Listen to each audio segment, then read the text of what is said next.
Solution लेके आ गए हैं हिंदी का। जितने भी स्टूडेंट 14 फरवरी आज हिंदी का फर्स्ट सिटिंग प्रथम पाली में जो एग्ज़ाम दिए हैं वो हिंदी का सही सॉल्यूशन मिला लें, क्योंकि बहुत ही सही सॉल्यूशन लेकर हम आ चुके हैं। तो चलिए, ये सेट ए है। ओके, ये जो है ये सेट ए का है। ओके लाइक कोई भी सेट रहे, आपको अच्छे से देख लेना है।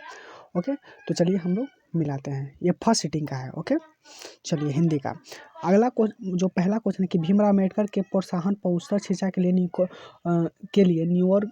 न्यूयॉर्क गए थे, किसके कहने पर, जैसे कि किसके प्रोत्साहन पर वो गए थे, तो यानी कि बड़ौदा नरेश, यानी B is a correct option. अगला क्वेश्चन है कि द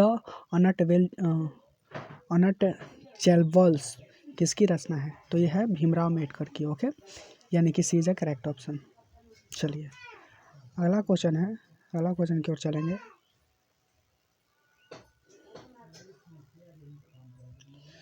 कि विष के दांत शीर्षक पाठ की कहानी का संग्रह से लिया गया है, तो ये लिया गया है विष के दांत एंड अन्य कहानियाँ से, यानी कि D is a correct option. D is a correct option. अगला क्वेश्चन है कि सशक्त कथाकार अमरकांत का जन्म किस वर्ष हुआ था, तो 1925 ईस्वी में। नहीं, एज ए करेक्ट ऑप्शन। अगला क्वेश्चन है कि यह किसने कहा कि 11 रुपये साड़ी के खूंट में निकालकर यहीं चारपाई पर रखें, पर वे मिल नहीं रहे हैं। ये किसने कहा था? रिश्तेदार के पत्नी ने कहा था। रिश्तेदार के पत्नी ने, यानी कि आपका हो जाएगा B is a correct option. चलिए अगला है कि लेखक रामविलास शर्मा को उनकी किस रचना पर साहित्य अकादमी पुरस्कार प्राप्त हुआ, तो हुआ था निराला की साहित्य साधना पर, यानी कि ये इज ए करेक्ट ऑप्शन। अगला है कि अथेस्ट शब्द का अर्थ क्या है, तो अथेस्ट शब्द का है पर्याप्त, यानी कि B is a correct option. रंगकर्म की पत्रिका नटरंग की संपादक निम्न में से कौन थी, तो वो थी रश्मि वाजपेयी। सी इज ए करेक्ट ऑप्शन। अगला क्वेश्चन है कि पंडित बिरजू महाराज कानपुर में कितने साल रहे थे? 1 साल रहे थे। A B is a correct option. अगला है कि 10वां क्वेश्चन है कि निम्नलिखित में कौन सा रचना अशोक वाजपेयी की है, तो वो है कविता का जनपद, यानी कि ये इज ए करेक्ट ऑप्शन।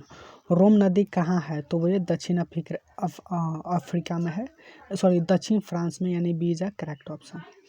12 है कि विनोद कुमार शुक्ल किस वर्ष साहित्य अकादमी पुरस्कार के पुरस्कृत किया गया, तो वो किया गया था 1990, यानी C is a correct option. 13 है कि झोले में कितनी मछलियाँ थी। झोले में आपको बताना है कि कितनी मछलियाँ थी, तो झोले में आपको पता होगा कि 3 मछलियाँ थी। अब चलते हैं 14वां क्वेश्चन के ऊपर। ओके, 14वां क्वेश्चन है 14वां क्वेश्चन आपके सामने है, सॉरी 14वां क्वेश्चन है, थोड़ा सा इसको ध्यान से देखिएगा कि भैया मछली अभी कट गई, ये किसने पूछा? संतू ने पूछा। ये जे करेक्ट ऑप्शन। गीतकार गुलजार की कविताओं का संपादक यतीन्द्र मिश्र ने किस नाम से किया, तो ये B is a correct option, यार जुलारे। अगला है कि अरुदीन के बड़े भाई का नाम क्या था, तो सी इज ए करेक्ट ऑप्शन, यानी शमसुद्दीन। 17वां क्वेश्चन है कि बिस्मिल्लाह खां कौन सा वाद्य अंत बजाते थे, तो वो बजाते थे शहनाई। D is a correct option. अगला है कि किस स्थान पर मरण भी मंगल माना गया है, तो वो is a correct option, Kashi. Okay, Kashi. अब 19वां क्वेश्चन देखेंगे। 19वां क्वेश्चन आपके सामने है, थोड़ा सा देखिएगा। 19वां क्वेश्चन है कि गांधी जी गांधी जी को किसने महात्मा कहा है? तो यानी कि रविंद्रनाथ टैगोर, यानी B is a correct option. आगे है 20वां क्वेश्चन है कि कोई संस्कृति इतने रत्न भंडार से भरी हुई नहीं है जितनी कि हमारी संस्कृति। तो यह कथन किसका है? तो यह कथन आपको किसने कहा था? बिस्का सी, यानी कि महात्मा गांधी, सी। चलो अगला क्वेश्चन है कि बोलते हैं बिरजू महाराज का जन्म लखनऊ के किस अस्पताल में हुआ था? तो जफरीन अस्पताल, यानी डी। चलिए अगला है कि लैटिन कवि वर्जिल पर किसने एक बड़ी अच्छी कविता लिखी? तो वो लिखे थे रेनन मारिया रिल्के ने, यानी कि D is the correct option. अब 23 क्वेश्चन देखेंगे। 23 क्वेश्चन आपका हो जाएगा। 23 क्वेश्चन है। 23 क्वेश्चन ये है कि थोड़ा सा ध्यान से देखिएगा।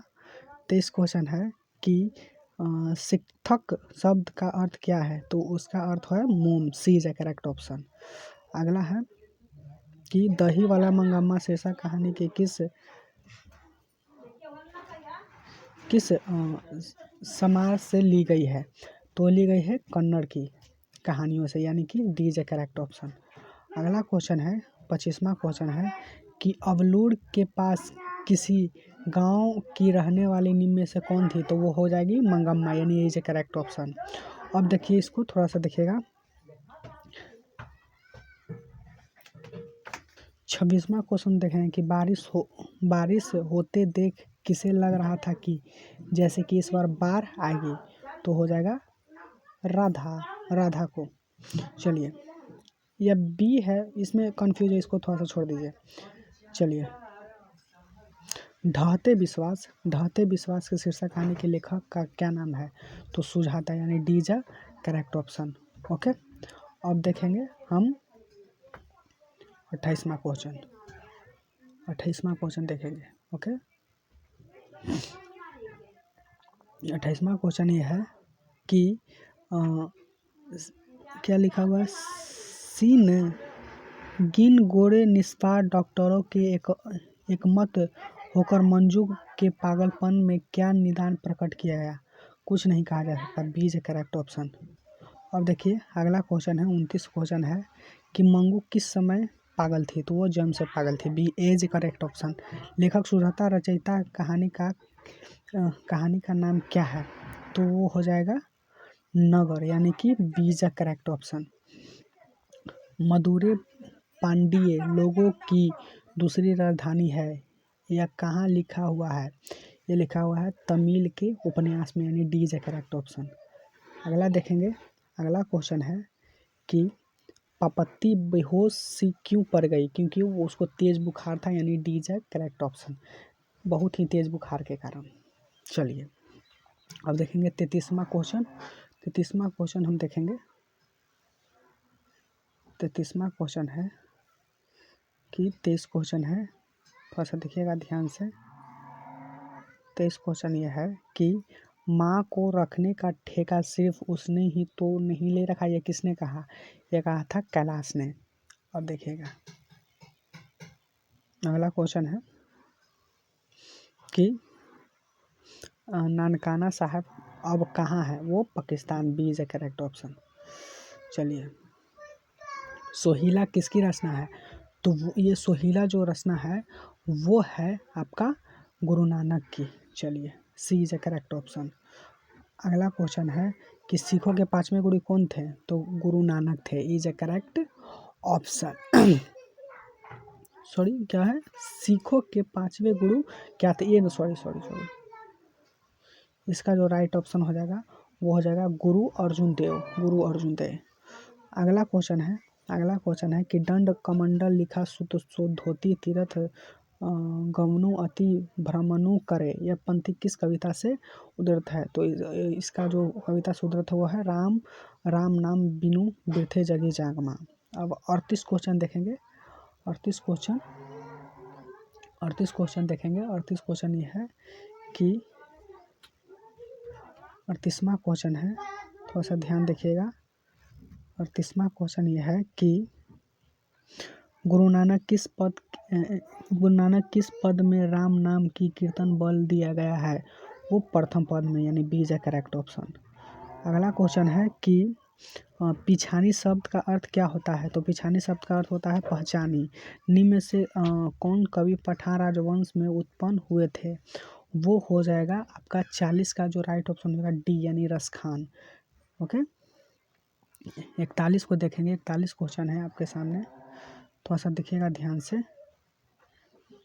41 क्वेश्चन है वो ये है कि कवि रसखान को पुष्टि मार्ग की दिशा किसने दी? A is the correct option, Swami Vitthalnath. 42 question है। 42 से किसकी रचना से मुग्ध होकर भारतीय हरिचंद ने कहा था कि इन मुसलमान हरिजन पे कोटि हिंदू बाड़िए? वो कहे थे, वो आपका 42 का जो राइट ऑप्शन हो जाएगा वो हो जाएगा बी, यानी रसखान की। चलिए अब देखेंगे 43 क्वेश्चन। 43 क्वेश्चन देखेंगे। 43 क्वेश्चन।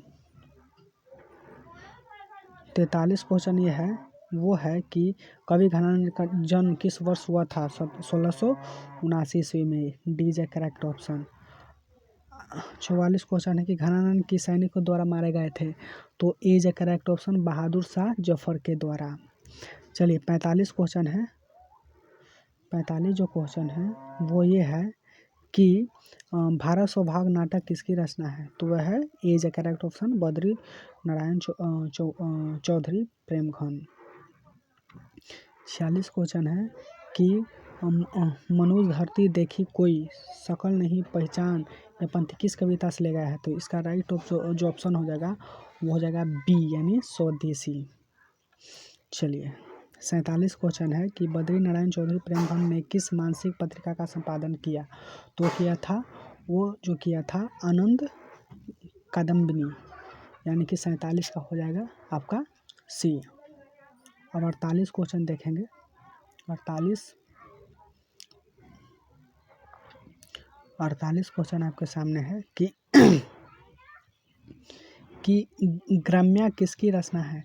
तो वो है जो 48 का राइट ऑप्शन हो जाएगा वो हो जाएगा डी, सुमित्रा नंदन पंत के। 49 है, सुमित्रा नंदन पंत के पिता का नाम क्या था? गंगा दत्त पंत, ए इज अ करेक्ट ऑप्शन। आगे देखेंगे रामधारी सिंह दिनकर के पिता का नाम क्या था? तो वो था रवि सिंह चिंता। 51 जो क्वेश्चन है वो है कि चिंता किसकी रचना है?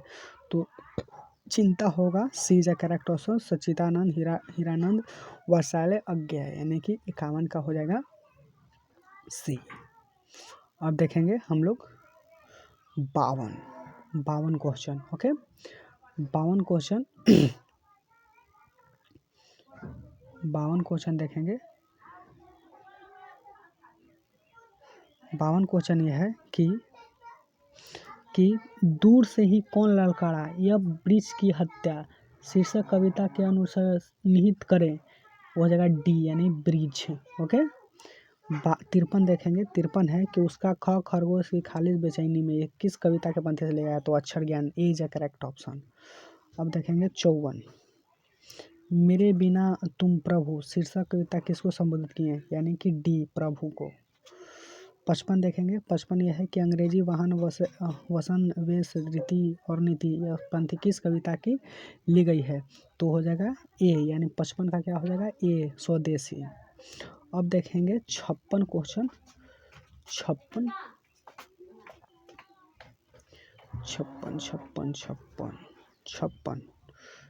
जो क्वेश्चन है वो ये है कि एक ध्वनि जो दो व्यंजनों से संयुक्त होगा हो तो उसे क्या कहते हैं? संयुक्त ध्वनि, यानी कि सी इज अ करेक्ट ऑप्शन। भ का उच्चारण स्थान क्या है? ओष्ठ, सी। 58, उच्चारण में वायु प्रक्षेप की दृष्टि से व्यंजन कितने प्रकार के होते हैं? तो व्यंजन होते हैं आपको 3, ए इज अ करेक्ट ऑप्शन। 59 जो है जगन्नाथन शब्द की संधि विच्छेद में कौन सा? 59 जगदानंद शब्द के संधि विच्छेद जगत जोड़ आनंद, यानी ये करेक्ट ऑप्शन। अगला क्वेश्चन है 60वां क्वेश्चन कि निम्नलिखित में अशुद्ध शब्द कौन है? बी यानी द्रवीभूत। अब देखेंगे 61 क्वेश्चन। 61 क्वेश्चन देखेंगे। 61 क्वेश्चन ये है कि निम्नलिखित में प्रश्नवाचक चिन्ह ए इज ए करेक्ट ऑप्शन। 62 के देखेंगे निम्न भाषाओं की हिंदी की किस देवनागरी लिपि में लिखते हैं? किस भाषा को? तो हिंदी, डी। अगला देखेंगे निम्न में से व्यक्तिवाचक संज्ञा कौन है? दिवाली, डी। प्रवेश शब्द का कौन सा लिंग है? Pulling, B. 65 देखेंगे दाता शब्द की स्त्रीलिंग दात्री, B. B is correct option. अब देखेंगे 66 देखेंगे।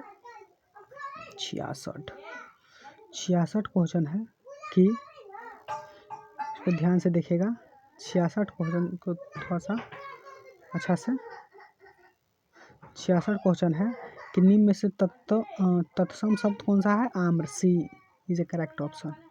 अगला है कि भागवती शब्द स्त्रीलिंग रूप क्या होगा? भागवती। भगवान शब्द का स्त्रीलिंग रूप क्या होगा? भागवती, यानी कि D. D is a correct option. अगला देखें कारक के कितने विभक्त होते हैं? तो 8 होते हैं, A is a correct option. कर्ता कारक की विभक्ति क्या होती है? ने, यानी B is a correct option. 70 question है कि वाक्य में क्रिया का फल जिस पर पड़ता है उसे क्या कहते हैं? कर्म कहते हैं, यानी कि सी इज अ करेक्ट ऑप्शन। अब अगला देखेंगे 71 क्वेश्चन। 71 क्वेश्चन देखेंगे। 71 क्वेश्चन है कि पेड़ से पत्ते गिरते हैं, यह किस कारक उदाहरण है? तो अप्रदान, यानी अपादान कारक, यानी D is a correct option. सर्वनाम के कुल कितने बोध होते हैं? तो 6 होते हैं, A is a correct option. A is a correct option. अब देखेंगे 73 के कि ऐसा न हो कि कोई आ जाए, कौन सा सर्वनाम का उदाहरण है? तो अनिश्चयवाचक सर्वनाम, यानी B is a correct option. 74 है कि जो संज्ञा सर्वनाम की विशेषता बताओ क्या कहलाता है? विशेषण, सी इज ए करेक्ट ऑप्शन। अब हमें 75वां क्वेश्चन देखेंगे। 75 क्वेश्चन ये देखेंगे सी। 75 देखेंगे।